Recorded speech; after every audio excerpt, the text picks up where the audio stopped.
Welcome to today's devotional message from Trusting God Always. You prayed, you fasted, you waited, and still, silence. Maybe this message is the sign you didn't know you needed.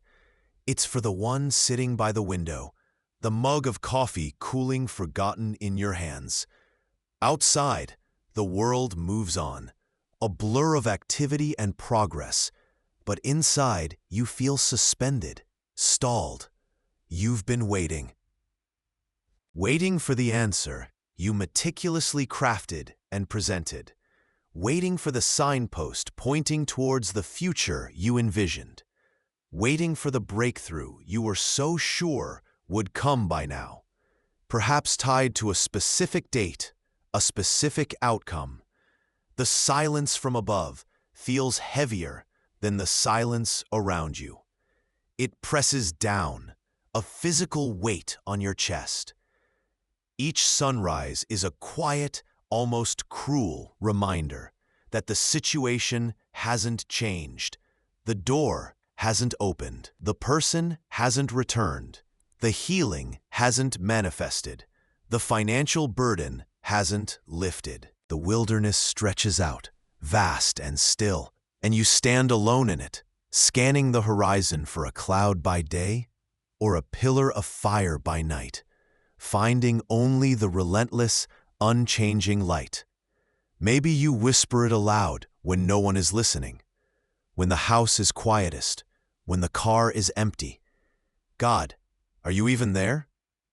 This isn't a casual pause in conversation. It feels like an endless, desolate plain where every step seems to sink into unproductive sand. You've laid it all out before him. Your fervent hopes, your gnawing fears, the raw, messy, unedited parts of your heart that you hide from everyone else. You've poured out your oil lamp of faith, expecting a flicker of response, a tiny ember. And the response? Quiet. Deep, abiding, confusing quiet. It's in these long stretches, these seasons of unseen waiting, that doubt creeps in. A cold whisper, suggesting maybe you weren't heard at all. Maybe your words dissolved before they reached the heavens.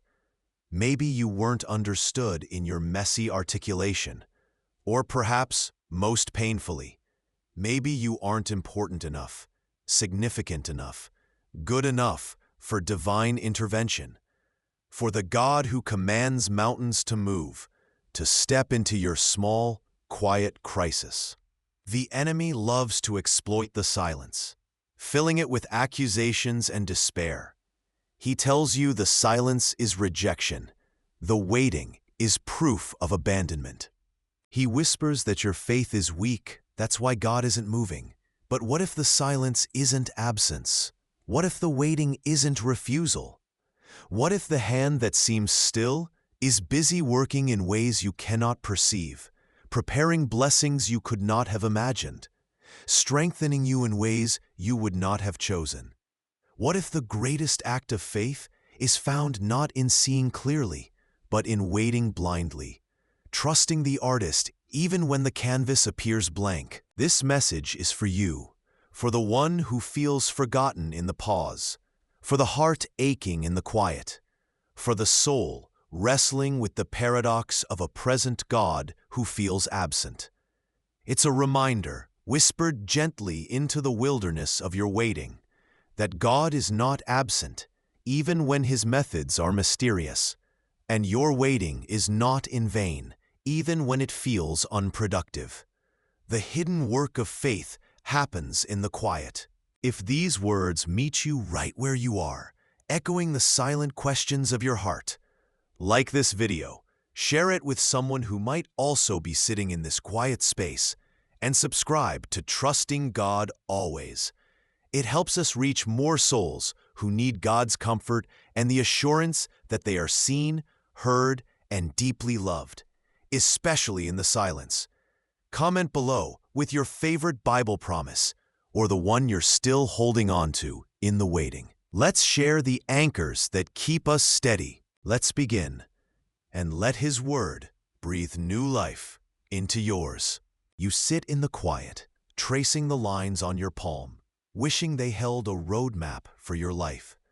You've prayed for directions, for a clear signpost pointing the way through the swirling fog of what-ifs and how-tos. The uncertainty settles heavy in your chest, a dull ache of not knowing where you're headed, what the next year or even the next month holds. You long for a detailed itinerary, estimated arrival times, perhaps a guaranteed outcome, but the path forward remains veiled, shrouded in the very mystery you find most challenging. Consider Abraham, called by the divine whisper. He was asked to pack up his entire known world, his home, his family, the very land that held his identity, and step out towards a destination God would only show him later. There was no map laid out on a table, no Google Maps pinpointing a final stop, just a divine invitation into the unknown. He didn't wait for clarity. He chose obedience in the mist. He simply went, stepping out in radical trust onto an unfolding path. One step at a time, Hebrews 11:8.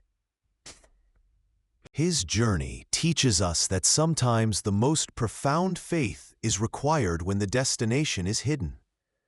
Your own life often mirrors this ancient trek. It doesn't arrive as a fully revealed blueprint, presented on day one with all the twists and turns neatly labeled. Instead, it feels more like a celestial treasure hunt, where the next clue only appears once you've acted on the last one. You take a step of faith, perhaps into a new career, a difficult conversation, a season of waiting, or a call to serve, and only then does the path ahead reveal itself just a little bit more. This spiritual dynamic holds a profound truth. God's timing often involves a necessary obscurity. He doesn't withhold clarity to frustrate you, but sometimes to compel you to trust the guide himself over the visible map. This walk isn't about having all the answers before you begin. It's about trusting the one who is the answer. It's an invitation to walk by faith, not by sight. 2 Corinthians 5:7. Deliberately releasing your fierce need to control or fully understand the entire trajectory. This letting go is where freedom often resides. It feels counterintuitive. Strength found in surrender. Direction in not knowing the end. It's in this space of vulnerability, where your plans run out, that God's provision often becomes most visible. The wilderness journey felt directionless to the Israelites, yet God was with them every pillar of cloud, every pillar of fire. The path was hidden, but the presence was constant. He is calling you into that same presence, step by faith-filled step. He isn't asking you to leap into the abyss, but to simply look down at the single step right in front of you. So quiet your heart for a moment. What is the single next step God might be gently urging you to take? It might be small, seemingly insignificant. It might feel scary because you can't see steps 2, 3, or 4. It might be a step of forgiveness, a step towards health, a step away from something harmful, a step of quiet surrender, a step of showing up authentically. It's not about having the entire route planned, but about trusting the one who is leading. Take that single step, even without seeing around the bend. He is your guide, and he will light the path just enough for the next footfall. The sand stretches out, endless under a sky that offers no rain. This feels like your desert season, dry, bleached of color, where the landscape of your life seems barren and unproductive. You walk through the heat, each step a quiet question. Where is God in this vast, empty space? It feels isolating, doesn't it? Your faith, once a vibrant garden, feels exposed and vulnerable here, the winds of doubt whipping across the plains. The things you relied on, certainty, external validation, clear paths, have evaporated, leaving you feeling adrift, unsure of the next step. The long wait can be a heavy silence, making you wonder if God hears, if He sees, if He remembers you out here. But look closer at the ancient stories whispered on these dry winds. Biblical history is filled with desert seasons that weren't detours, but destiny-shaping paths. The Israelites wandered for 40 years, not because God lost the map, but because they needed 40 years of learning utter dependence on the mapmaker. Jesus spent 40 days in the wilderness, not to be abandoned, but to confront darkness and solidify His reliance on the Father before His public ministry began.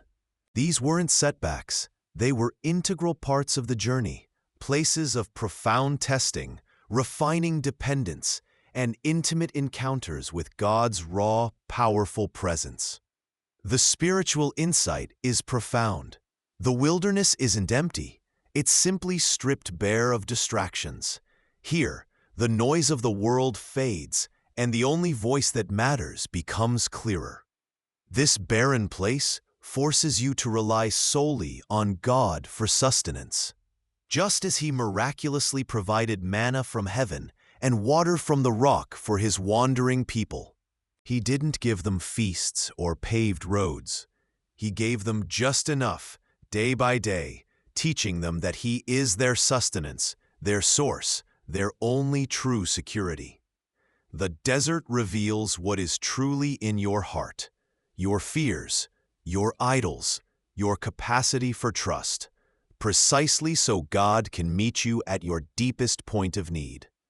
He uses these lean times to demonstrate His unique, often unexpected provision. Waiting in the desert teaches you not just about trust, but how to live trust, moment by moment when external sources fail and your inner well feels dry. It's in the scarcity that His sufficiency shines brightest. Look closely at this dry season you're walking through. Where is the unexpected manna appearing? In a timely phone call? A sudden moment of clarity? A quiet strength that you didn't know you possessed? Can you trace His hand meeting your core needs? Not just the needs you think you have, but the deeper needs of peace, presence, and unwavering love. The promise in the desert is that God is here, providing, shaping, and preparing you for the abundance that lies beyond the sand. Trust that His provision in the wilderness is just as real, just as miraculous, as the promised land itself. You check the clock again. The numbers stare back, indifferent to the ache in your chest. Hours bleed into days, days into weeks. Weeks melt into months, sometimes years. The prayer you breathed out feels like it was from another lifetime, a whispered plea carried away on a wind that never returned. You sit in the silence, wondering if your prayer was even heard. The wind taps the window, like God's whisper waiting for your stillness. It's the ancient cry of the human heart, echoing in the void. How long, O Lord, will you forget me forever? Psalm 13:1. This raw, honest question is not a lack of faith, but faith wrestling in the dark, the psalmist's heart laid bare, mirroring perhaps your own quiet agony. The experience of time becomes a cruel distortion in this season of waiting.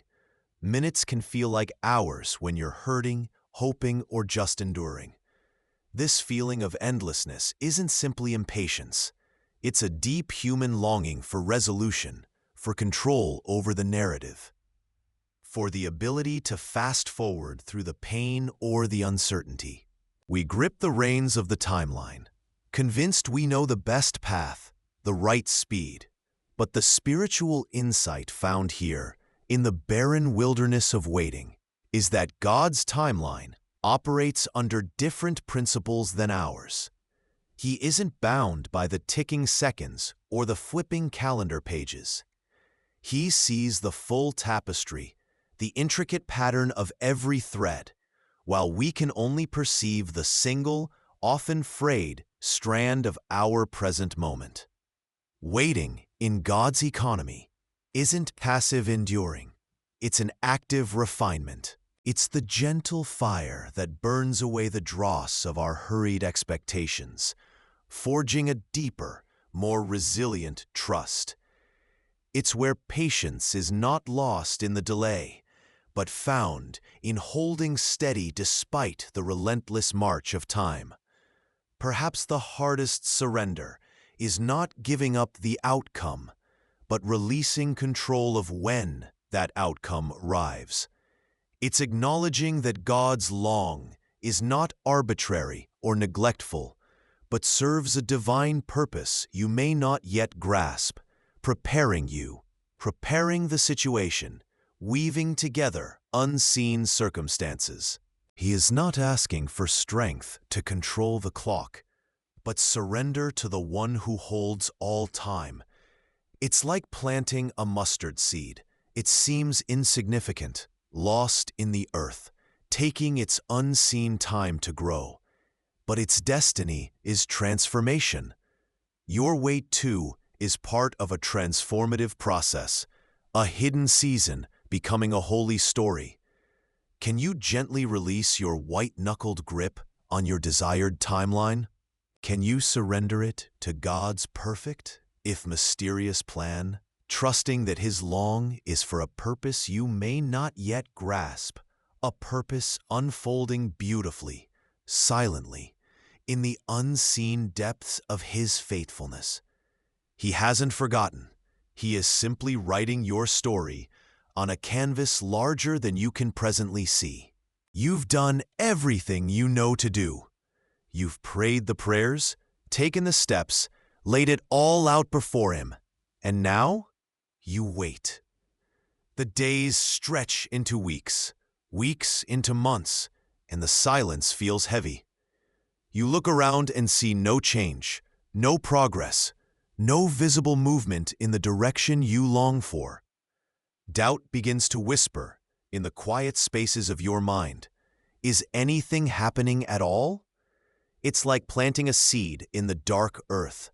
You place it gently into the soil, covering it, watering it with care. You stand up, look at the patch of ground, and there is nothing, just dirt. Day after day, the surface remains unchanged. It feels stagnant, unproductive, perhaps even forgotten. Your heart echoes that feeling, forgotten in the waiting, stagnant in the silence. But imagine what is truly happening beneath that silent surface. Below, hidden from your anxious eyes, a miracle is unfolding. The seed, surrounded by darkness, is not dead. It is drawing life from the very soil that covers it. Tiny roots begin to anchor themselves, reaching deeper into the unseen nutrients. A fragile shoot forms, pushing upwards, not towards the light yet, but preparing itself in the supportive darkness. Mark 4:26-29 describes this mystery, how the seed sprouts and grows, though the farmer does not know how. It is a process that happens by itself, through the inherent life God placed within it, and the nourishment the earth provides. This is the profound spiritual insight for your waiting season. While you see nothing on the surface, God is cultivating crucial, unseen growth within you. Your waiting is not wasted. It is often a season of vital formation. In the hiddenness, God might be building resilience into the very roots of your faith, strengthening your dependence on Him alone. He might be cultivating patience, reshaping your character, or deepening your capacity to trust when sight is impossible. Sometimes He is preparing you for the very blessing you are waiting for, making you ready to steward it, to receive it, to thrive when it arrives. Other times, He is preparing the circumstances themselves, moving pieces you cannot see into alignment.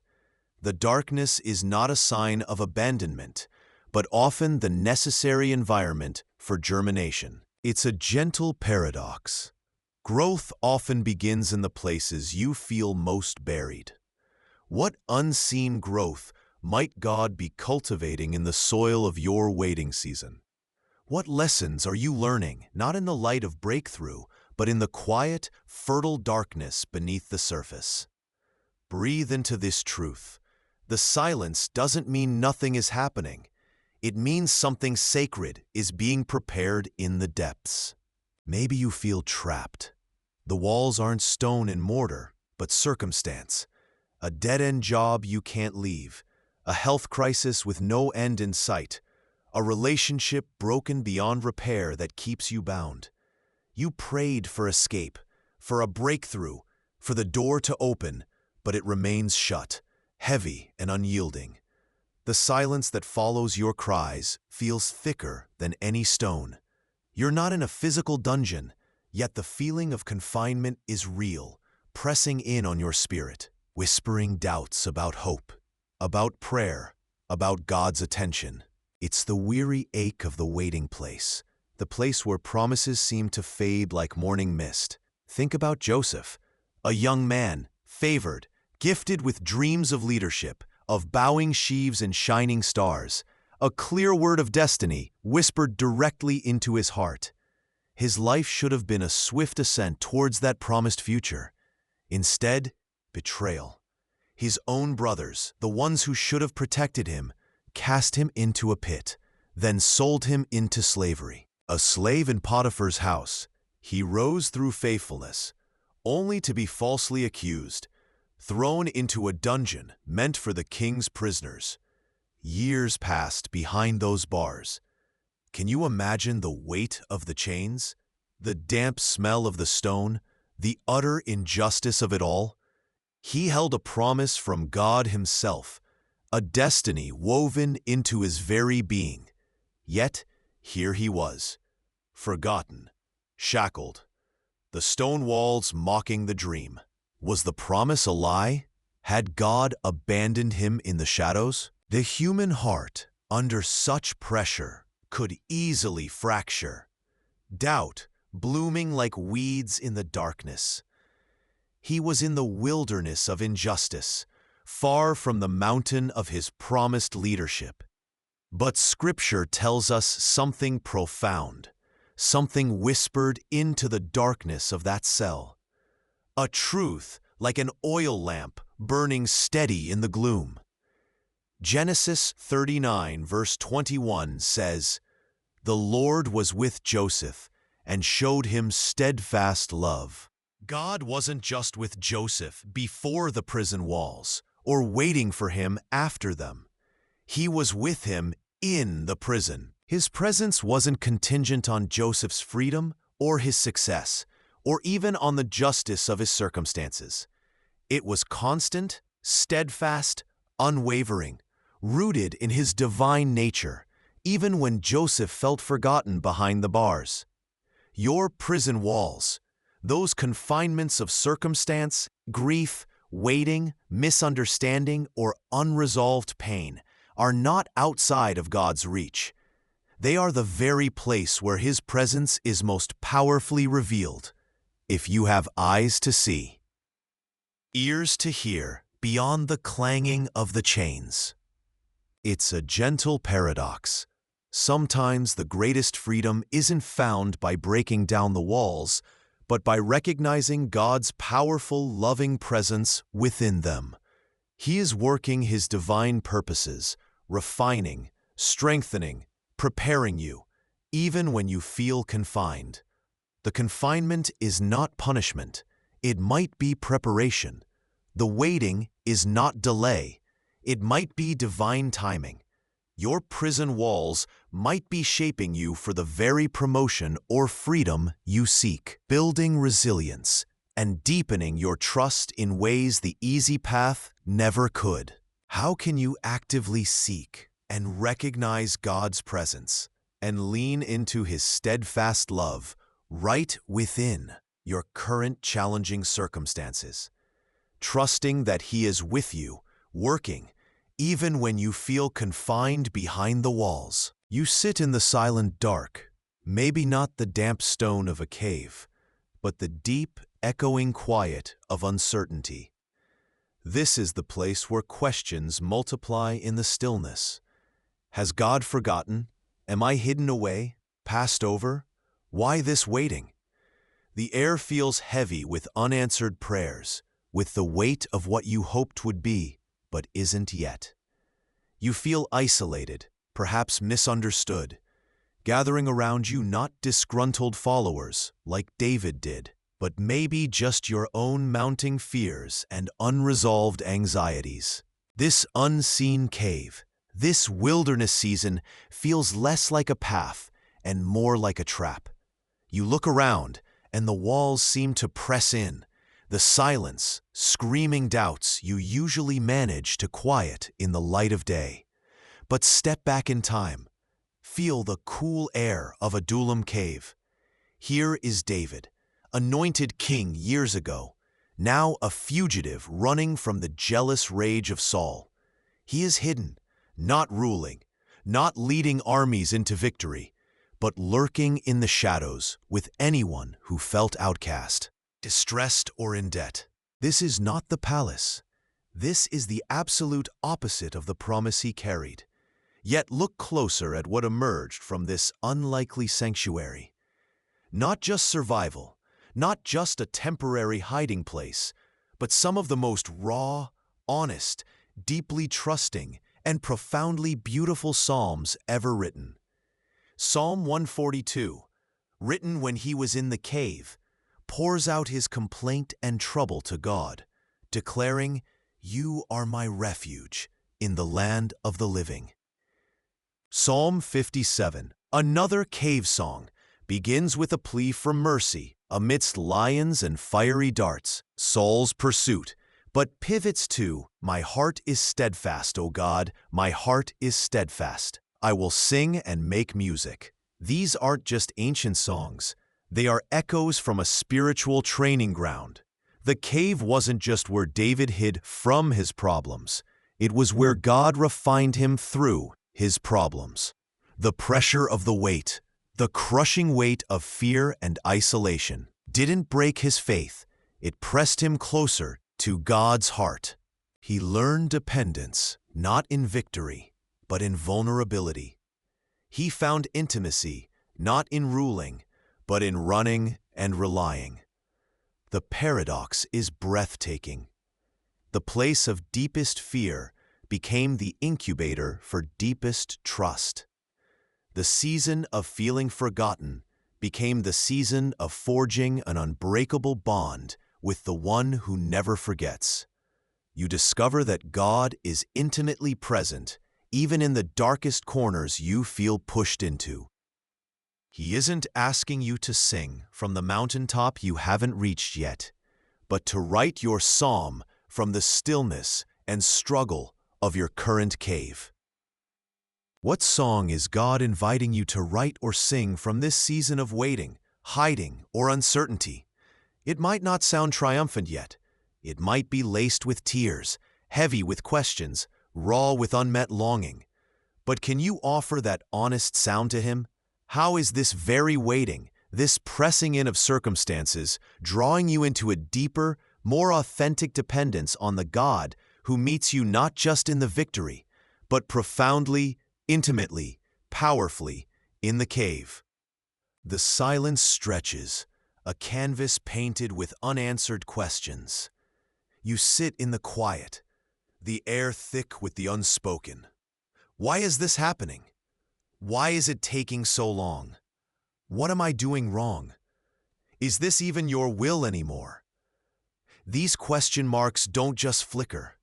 They hang heavy, like stones in your gut, sometimes feeling less like honest inquiries and more like accusations against God, against yourself, against the very faith you cling to. Perhaps you've swallowed these questions down, afraid to give them voice, whispering to your soul that doubts betray belief, that true faith floats serene and question-free above the turbulent waters of life.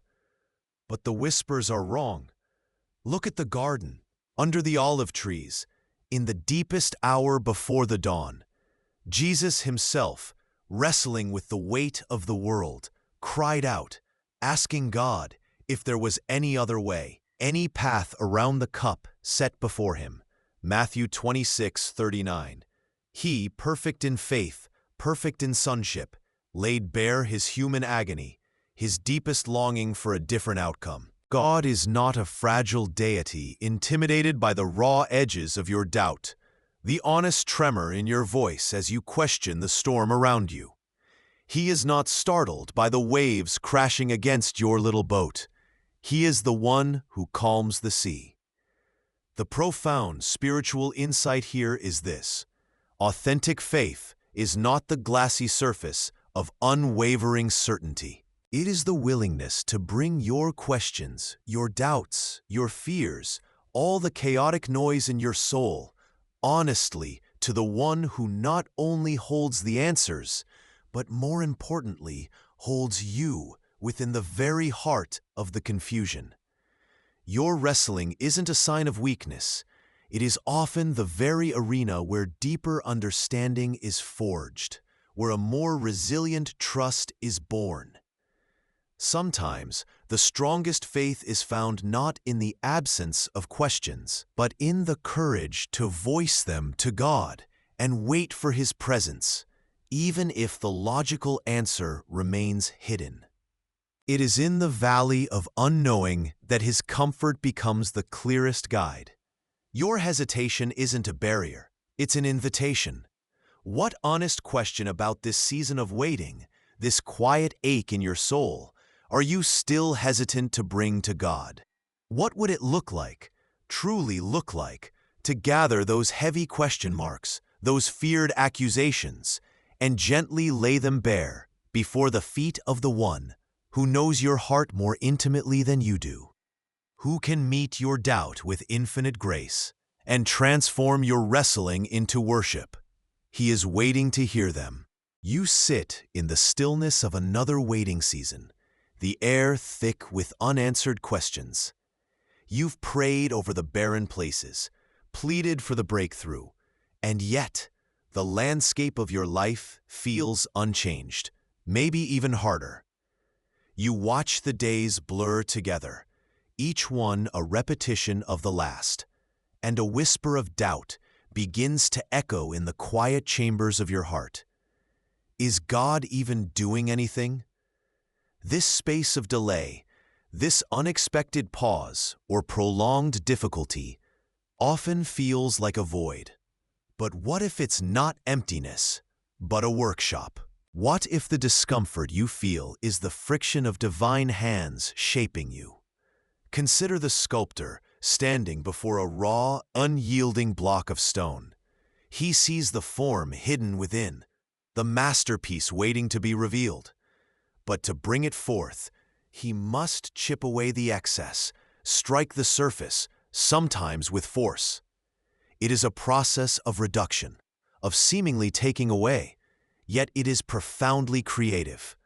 Or picture the potter at the wheel. The clay is soft, malleable, but to become a vessel of beauty and purpose, it must endure the pressure, the spinning, the molding touch that sometimes feels uneven, even painful.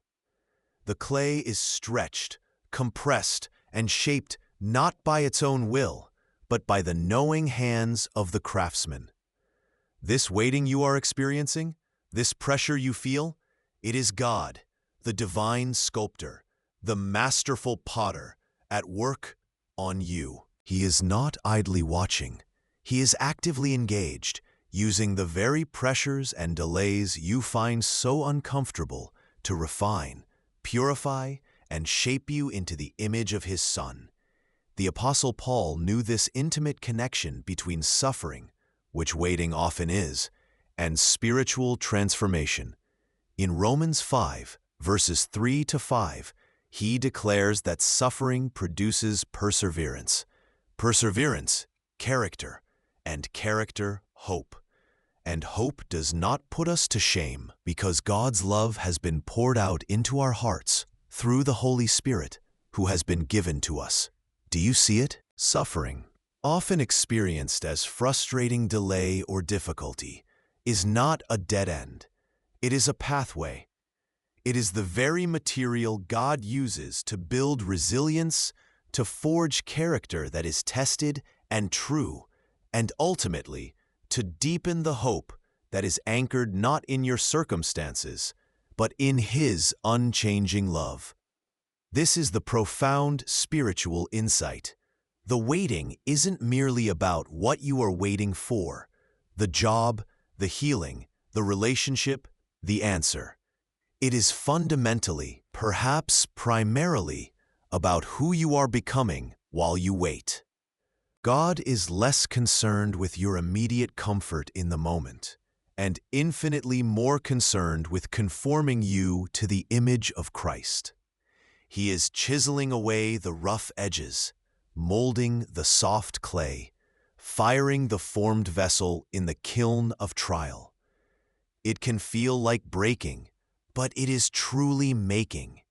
How can you look at this season, this waiting place, not just as an obstacle that must be endured, but as an opportunity for God to press into the deepest parts of your soul, to refine you, to shape you into the person He created you to be before time began.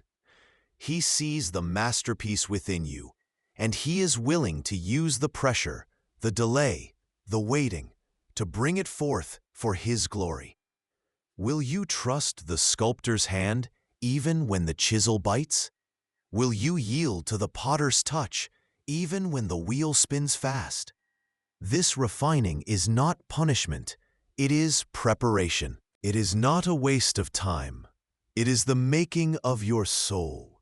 The calendar pages turn slowly, each number mocking you with its lack of movement toward the desired end. You find yourself living not in today, but for tomorrow. For the moment the situation resolves, the answer arrives, the waiting finally ceases.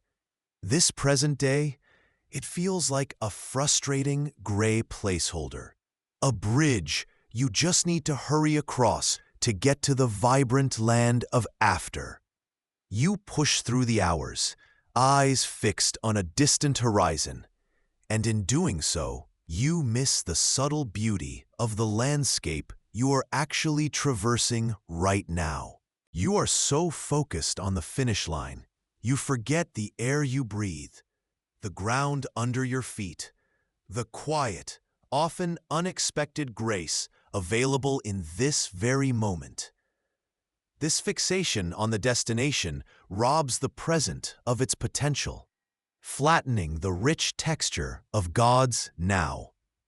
It's easy to believe that strength, peace, or wisdom are things you only need when you get there, or perhaps you stockpile them in your mind for the monumental challenges you anticipate down the road.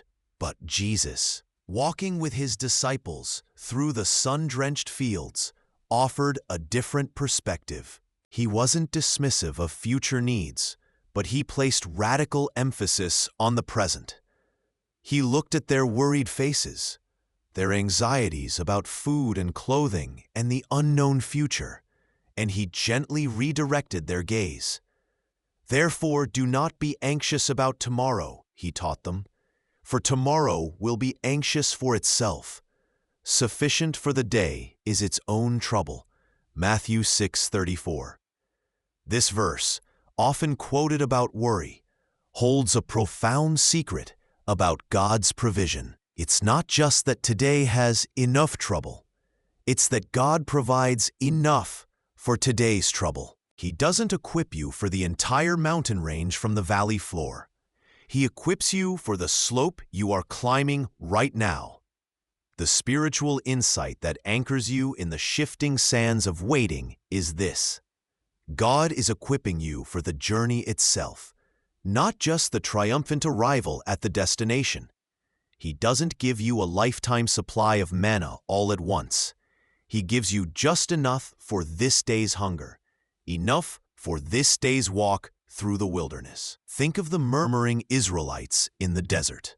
They wanted security, a storehouse, a guarantee, but God gave them manna, fresh every morning, enough for that single day, Exodus 16. If they tried to hoard it, it spoiled. Why? Because God was teaching them daily dependence. He was teaching them to look to Him today, to trust that His faithfulness would greet them with the dawn. Mercies new and sufficient for the day, Lamentations 3:22-23. His mercies are like the morning dew, not an endless flood stored up, but a fresh, gentle covering just for the ground you stand on today. This is a crucial lesson in learning to wait well. Waiting isn't passive idleness. It is active, daily reliance. It is leaning on God for what you need today, for the specific challenge that sits before you in the next 24 hours. Perhaps it is the strength to have a difficult conversation, the peace to endure unexpected pain, the wisdom to make a small decision, or simply the quiet endurance to face another day that looks much like the one before. You are not expected to summon tomorrow's courage today, or navigate future storms with today's limited visibility. God promises to be your strength today. He promises His peace, guarding your heart and mind in this moment. He promises wisdom for the steps you are called to take now. Maybe you woke up with a knot of anxiety about facing a specific task, or dreading an interaction, or simply feeling utterly depleted before the day even began.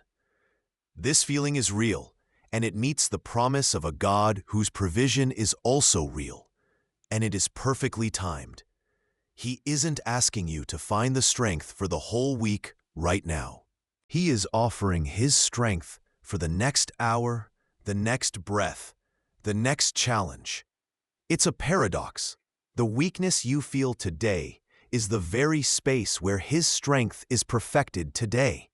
The longer you live fixed on the destination, the more you miss the small miracles, the quiet sustainings, the precise mercies that God is scattering like breadcrumbs along the path you are walking right now.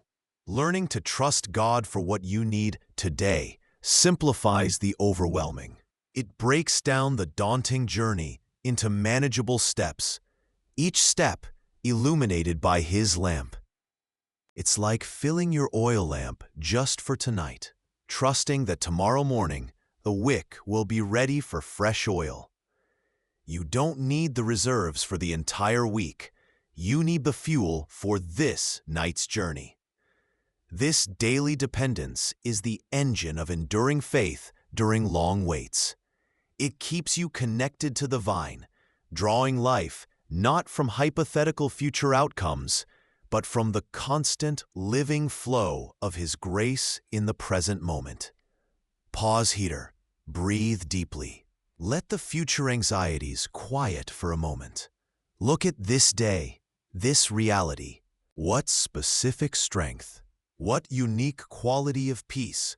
What particular piece of wisdom do you feel you lack right now for the next 24 hours? Name it quietly in your heart. Is it patience for a difficult relationship? Energy for an exhausting responsibility? Clarity for a small decision?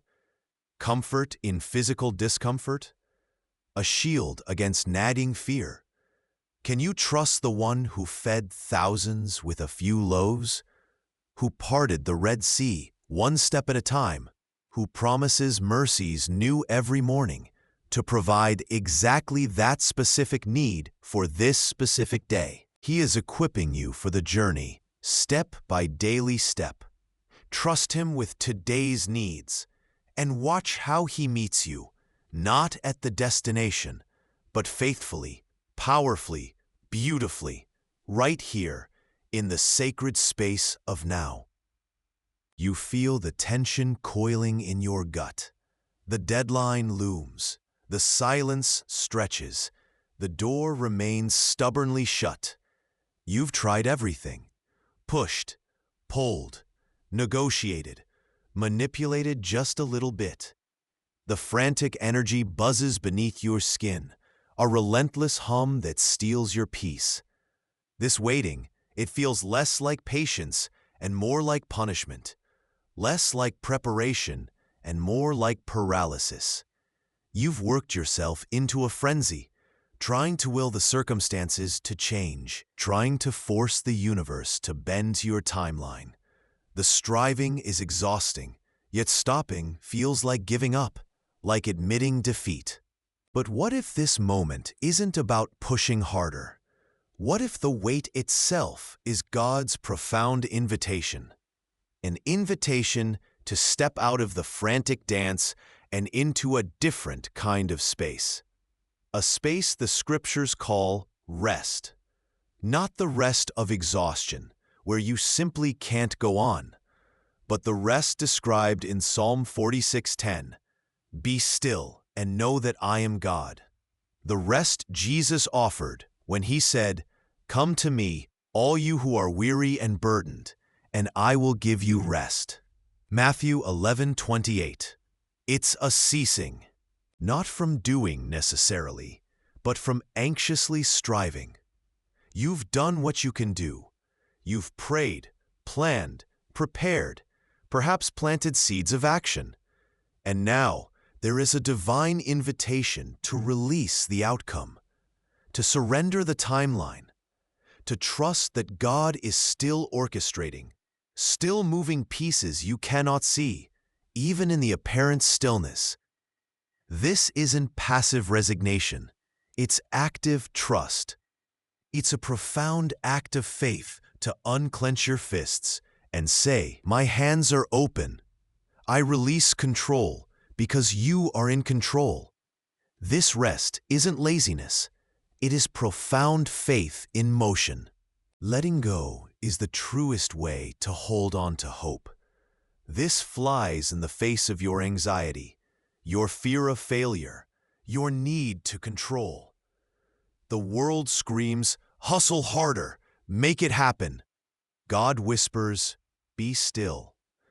Look at the places in your life where you are white-knuckling, trying to force the sunrise before its appointed time. Can you, just for a moment, intentionally release that effort?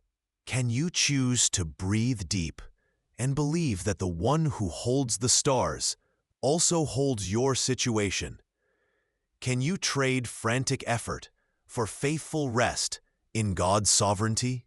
It is in this space of surrender that His peace often finds you. It is in the quiet certainty that He is God and you are not that true rest begins. The heavy cloak of waiting settles again. It feels isolating, a unique burden only you carry. You look out the window, the world moving on, while your life feels paused in this relentless in-between. The specific ache, the particular fear tied to your delay, it feels impossible to explain, even more impossible to bear alone. You whisper the details of your wait to the silent room, and the echo just amplifies the loneliness. But lift your eyes, seeker. Look beyond the walls of your immediate circumstance. You are not a solitary figure stranded on a forgotten shore. You are part of an ancient, ongoing fellowship, the fellowship of waiters. Imagine them. Abraham waiting for the promised son. Joseph waiting in the pit and prison. Moses waiting for 40 years in the desert before leading. The disciples waiting in the upper room. The cloud of witnesses in Hebrews 12:1 isn't just a grandstand of spectators. It's a testament to the faithfulness of God through the waiting. They walked this path. They felt the same pangs of doubt, the same weariness, And they endured, their stories woven into the tapestry of faith. Now extend that gaze to the present. Right now, across cities, continents, time zones, brothers and sisters are holding their breath, praying the same kind of desperate, hopeful prayers. You are walking step for step with a global family who understand the language of unmet longing, the quiet fortitude required when God's timing isn't yours. This shared journey is not accidental. It is divine design. God provides comfort and strength, not just through silent meditation or private prayer, though those are vital, but profoundly through the community of faith. When you find the courage to gently, vulnerably, share the weight of your waiting with a trusted friend, a mentor, a fellow journeyer, something miraculous happens. The burden doesn't disappear, but it lightens. Galatians 6 verse 2 calls us to bear one another's burdens, and in doing so, fulfill the law of Christ. Your whispered fear, once spoken aloud, loses some of its suffocating power. Their listening ear, their shared tear, their simple prayer for you becomes a channel for God's grace. In the giving of your vulnerability, you receive strength. And here is a gentle paradox. Sometimes, the greatest comfort you receive isn't in someone having the answer, but in them simply sitting with you in the question. Even more beautifully, your willingness to share your story, your messy, unfolding narrative of navigating the weight, becomes a beacon for someone else stumbling in the dark.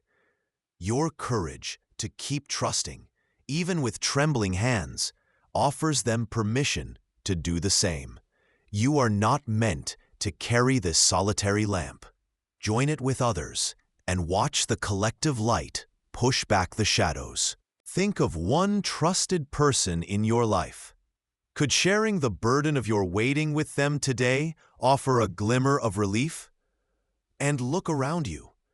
Is there someone else navigating their own season of delay? How could your story, your presence, your prayer offer them encouragement? You are connected. You are not alone. The weight is real, but so is the fellowship. The phone sits silent on the table.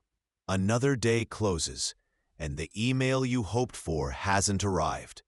The path you believed God laid out feels overgrown, stalled, like a riverbed gone dry.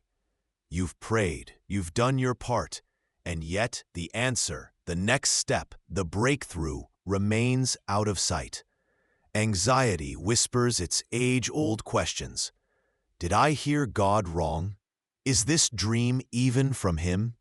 Or worse, has He simply forgotten me here, stuck in this waiting season? This space of delay, though it feels like a wilderness, is not empty. It is fertile ground, a sacred pause teeming with purpose. It is God's invitation into discernment. The delay isn't arbitrary. It's a divine breath, giving you the space to honestly evaluate the deepest longings of your heart. Are these desires purely your own, shaped by the world's fleeting trends or past wounds? Or are they truly aligned with the unfolding story God is writing for you? Are your motives pure? Are you seeking His will because you love Him, or because you want the outcome you envision? This quiet, unsettling pause is where the wheat separates from the chaff in your own soul. This is precisely the context James speaks of when he says, "If any of you lacks wisdom, let him ask God, who gives generously to all without reproach, and it will be given him." James 1:5. Wisdom isn't just about knowing what to do. It's about understanding why you desire it, understanding God's perspective in the midst of uncertainty. The waiting provides the perfect laboratory for seeking this clarity, for pressing into the divine mind. It's not God playing games or withholding for the sake of it. He is inviting you into a deeper partnership, a more profound understanding of His purposes and your place within them. He uses the stillness, the lack of outward movement, to refine your inner vision. He wants to ensure you are pursuing His purposes, the eternal ones, not just your own preferences or a convenient timeline. This season is a profound call to lean not on your own understanding, but in all your ways acknowledge Him, trusting that He will make your paths straight. Proverbs 3:5-6. Seeming setback is the setup for deeper spiritual insight. The pause in the journey is the essential part of learning dependence. Like a seed waiting underground, unseen work is happening, preparing the roots before the sprout appears. What might God be gently asking you to reevaluate or clarify about your desire or situation during this time of waiting? Is there an expectation you need to surrender? A motive to purify? A specific path that needs His light to discern whether it's truly His or merely a comfortable alternative? Sit with the quiet. God is speaking in the stillness. Then you've walked the miles, counted the days, perhaps even the years. The prayer feels old, worn around the edges like a beloved, oft-read book. You've done the circling, maybe not around literal walls like Jericho, but around the mountain of your problem, the seemingly unyielding obstacle blocking your path. You've believed, you've confessed faith, you've held on to promises even when your grip felt weak. And yet, the walls still stand. The silence stretches out, vast and empty, and the question echoes in the cavern of your soul. Where is the breakthrough? The waiting feels like an endless wilderness trek, each step heavy with the dust of unanswered questions and deferred hope. You look at the landscape of your life and see no sudden rivers parting, no manna falling from the sky, just the same dry terrain stretching endlessly before you. Doubt, a subtle serpent, whispers insidious lies. Maybe God isn't powerful enough for this. Maybe your situation is too complicated. Maybe you missed the sign. Maybe He just isn't going to act. The fear of being forgotten, of being left to simply endure rather than overcome, can feel suffocating. You gather the oil for your lamp, trying to keep the flame of hope alive. But the wick feels short, and the darkness presses in. But look closer at the ancient maps, the sacred scriptures that chart God's movements through time. While they certainly document seasons of patient endurance, of quiet faithfulness in the long haul, they also explode with moments of breathtaking, sudden intervention. Think of the walls of Jericho. For 6 days, they marched and waited. Marched and waited.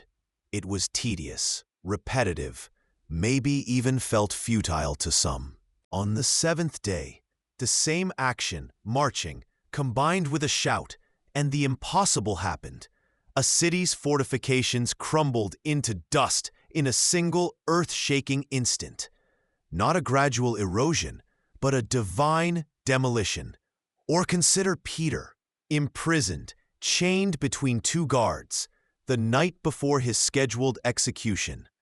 The church was praying fervently, yes, but the situation was dire, humanly impossible. Yet in the deepest hour of darkness, a sudden, blinding light filled the cell.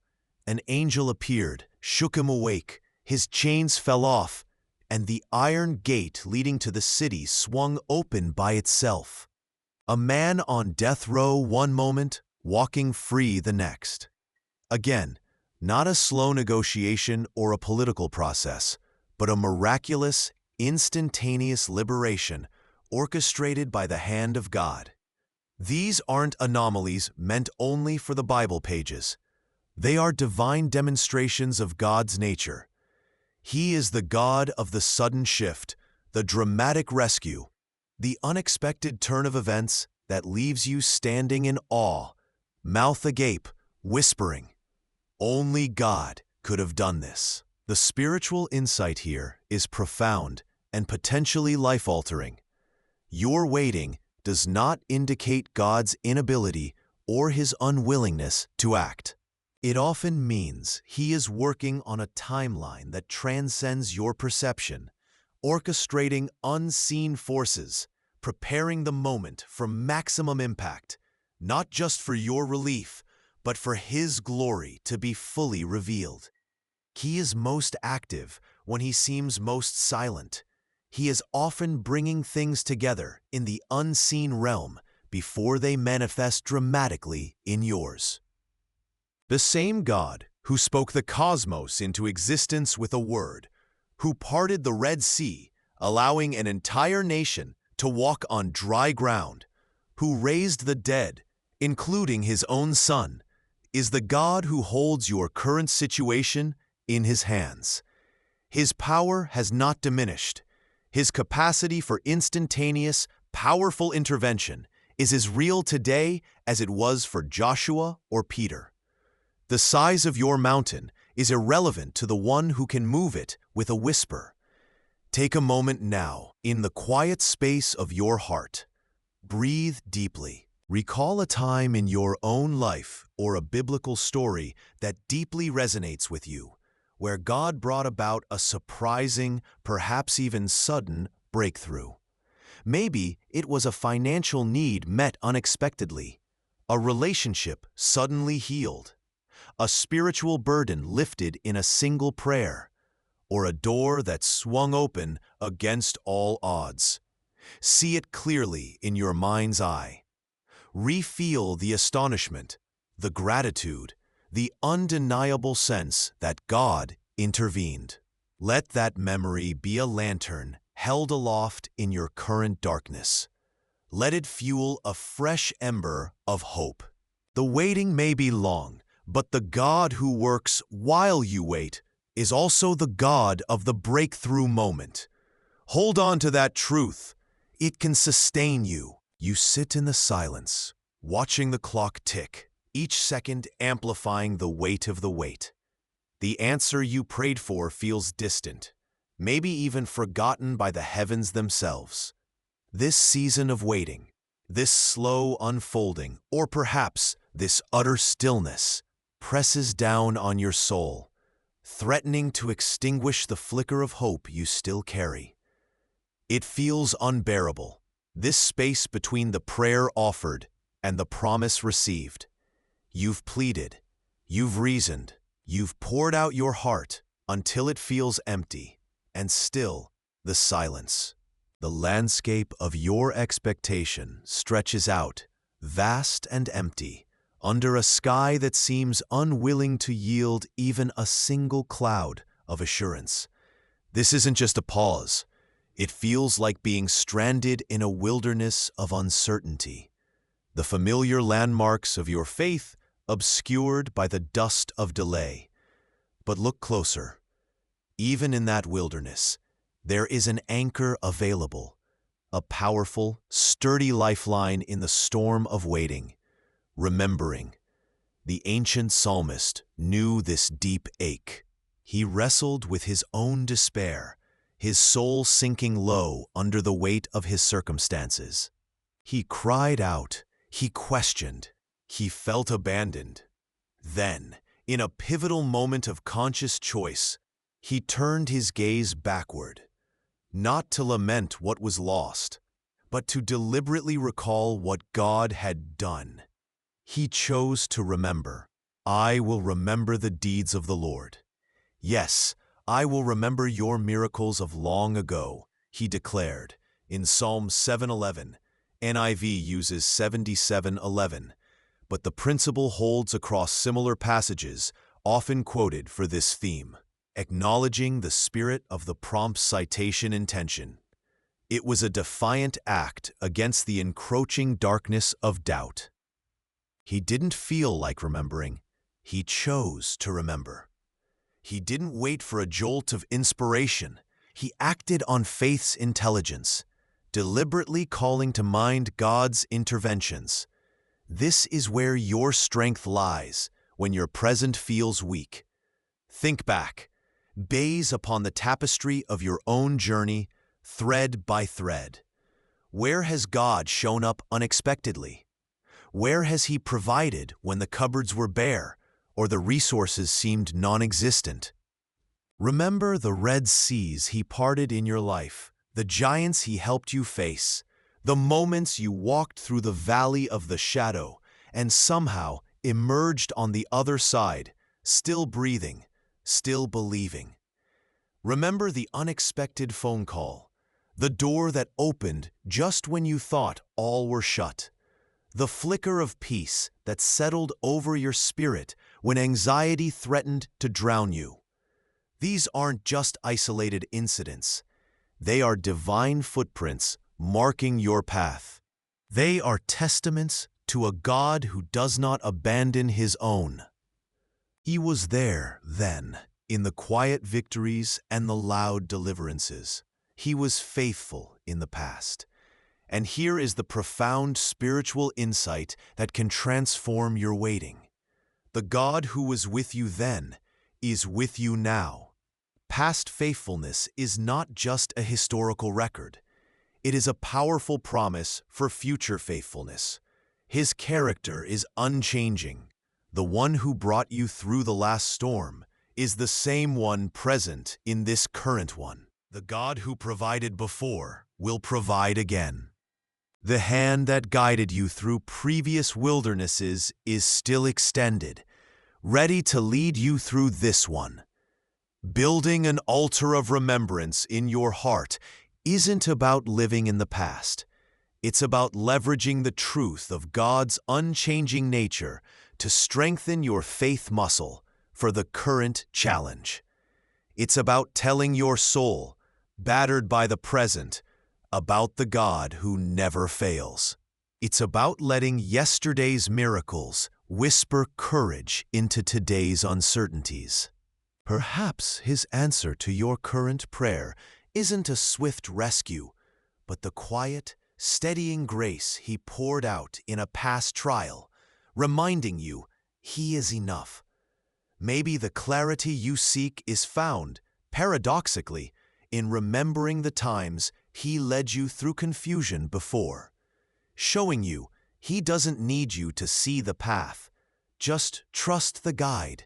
This act of remembering shifts your focus from the overwhelming size of your current challenge to the incomparable greatness of your God. It's a conscious decision to anchor your soul not in the shifting sands of circumstance, but on the solid rock of His proven character. Let those memories rise up, not as relics of a distant past, but as living, breathing testimonies to His enduring love and power. Let them speak hope into the corners of your heart, where despair has tried to settle. Take a quiet moment now, in the midst of your waiting. Still your spirit. Close your eyes, or simply focus your gaze inward. Call to mind 3 to 5 specific times God has been undeniably faithful in your past. It could be big or small. A healing, a provision, guidance, strength in a dark time, a word of comfort, protection. List them in your mind. Now, if you can, speak them aloud, giving voice to His goodness. Or perhaps, write them down, creating a tangible altar of remembrance. See each one as a stone in that altar, solid evidence of His presence and power in your life. Let this remembering be a testimony, not just to yourself, but a quiet declaration that His unchanging character is your greatest assurance. The God who was faithful yesterday is your promise for tomorrow. You sit with the weight of an unnamed status. You applied, you interviewed, you waited. Now, instead of the job title you longed for, you carry the quiet hum of unemployed. Or maybe it's healing you seek, and the doctor's words echo, leaving you feeling not just unwell, but fundamentally broken. The world has a way of assigning labels based on your current state, your outward circumstances, the prayers that haven't yet been answered. And sometimes you pick up those labels yourself, letting them settle deep into your bones, believing that this temporary waiting room defines the entire architecture of your being. The waiting becomes a filter through which you see yourself. You might feel less valuable because your productivity looks different right now, less whole because the healing hasn't manifested, less significant because the relationship hasn't materialized, or the dream hasn't been realized. It's easy to shrink your identity down to the size of your current struggle, like trying to fit the vastness of the sky into a small, dusty box. You look in the mirror and see the person waiting, and somehow that waiting person feels incomplete, insufficient, paused. But lean in closer. Listen past the world's chatter, past the fear's insistent whisper. A deeper truth resides within you, placed there not by circumstances, but by the creator of galaxies and the lover of your soul. Your true identity is not a reflection of your status, your success, or the fulfillment of your deepest longings. Your true identity is found irrevocably and eternally in Christ Jesus. Think of the ancient texts, the letters penned to early believers, scattered like seeds across a vast landscape. In Ephesians, we read of a profound reality. You are chosen before the foundation of the world, adopted as His children, lavished with grace, redeemed, forgiven, sealed with the Holy Spirit, made alive with Christ, seated with Him in heavenly realms. Ephesians 1:2.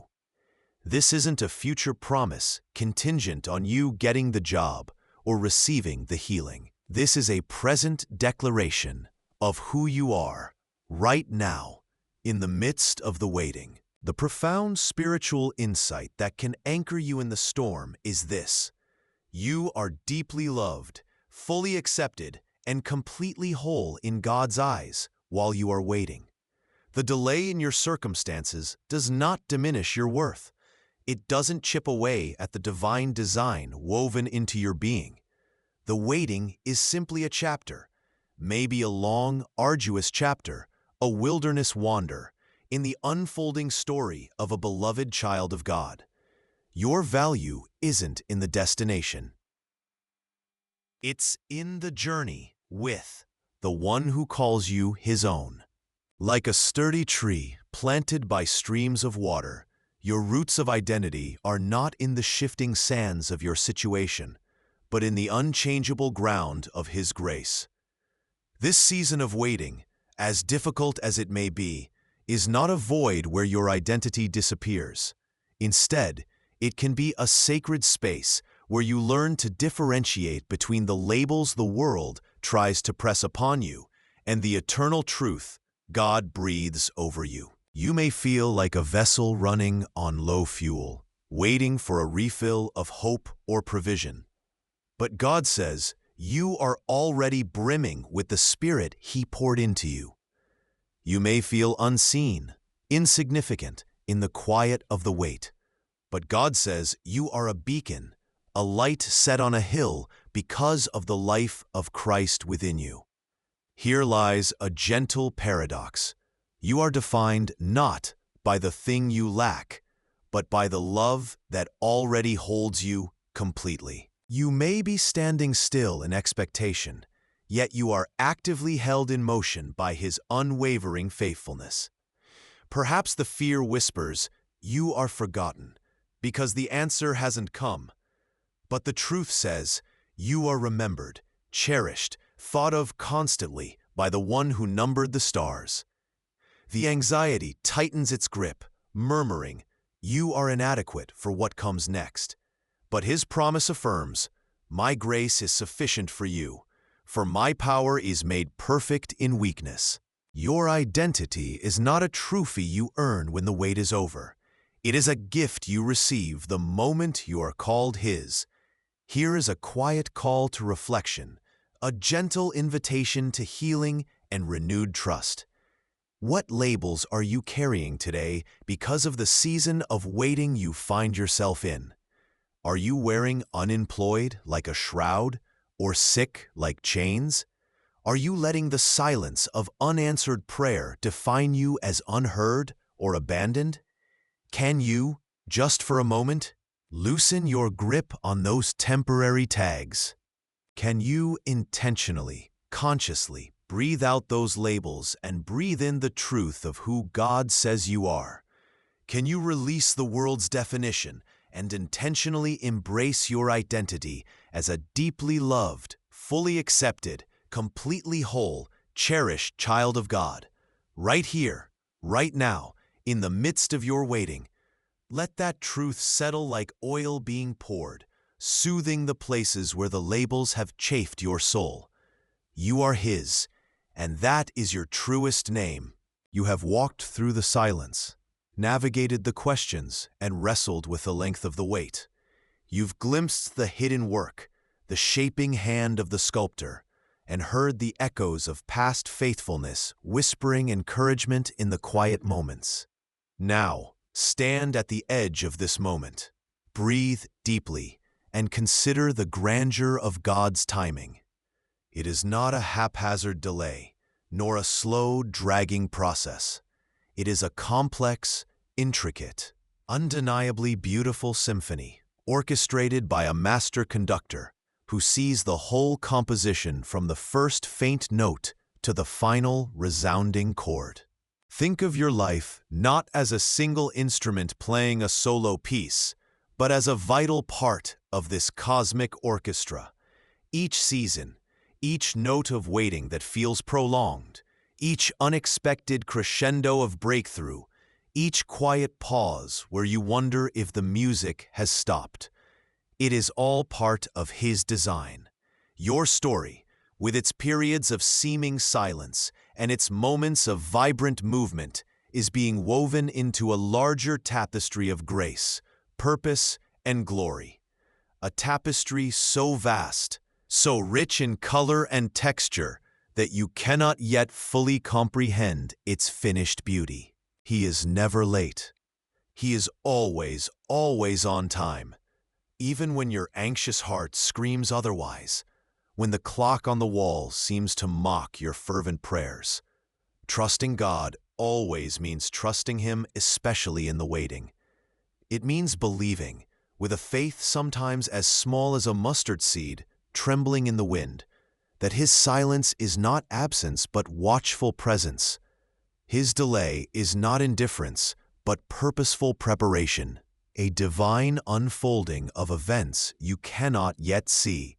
And His eventual arrival, the answer, the breakthrough, the resolution, will be worth every single moment of patient expectation.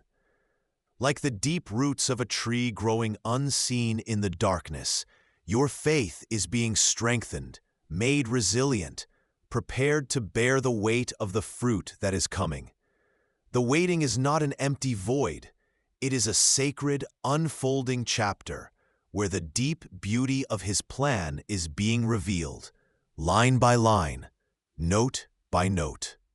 Release the tight grip of anxiety that holds your breath hostage. Unclench your fists, still worn smooth from knocking on doors that wouldn't open, still raw from digging through the dry earth of unanswered questions. He is with you in the quietest corners of your soul, in the loudest storms of your fear. The waiting is not the end of your story, a final period of despair. It is a holy pause, a vital movement within the symphony, where faith is deepened, not despite the struggle, but often because of it. It's where the true shape of reliance on Him is hammered out on the anvil of patience. Even in the quiet, when the world seems silent and God feels distant, His presence is singing a symphony of hope over you. A melody not always heard with the ears, but felt deeply in the spirit that trusts. Rest in that melody. Let its rhythm gentle your hurried heart. They didn't see the end, but they trusted the author, and that was enough.